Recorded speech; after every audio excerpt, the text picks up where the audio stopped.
नमस्कार. विकास समाचारमध्ये आपले स्वागत. एक मुलगी समोरून येणाऱ्या वाहनाची तपासणी न करता रस्ता ओलांडण्यासाठी धावली आणि एका भरधाव कारसमोर आली.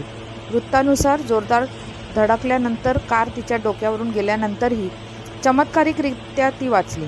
वृत्तानुसार ओबेदुल्लागंजमधील अर्जुननगर पुलाच्या सर्व्हिस रोडवर ही घटना घडली. ही टक्कर इतकी जोरदार होती की मुलगी सुमारे 10 फूट हवेत फेकली गेली आणि दूरवर गेली. रस्त्याने जाणाऱ्यांनी कार थांबवण्याचा प्रयत्न केला, मात्र चालकाने गाडी उलटून पुन्हा मुलीवर धाव घेतली. तिला रुग्णालयात नेण्याऐवजी चालकाने तेथून पळ काढला.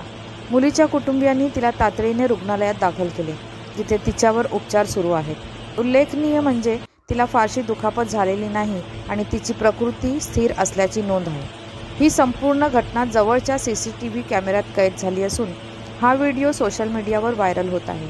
दरम्यान पोलिसांनी CCTV फुटेजच्या आधारे चालकावर गुन्हा दाखल केला असून संशयिताचा शोध सुरू केला आहे.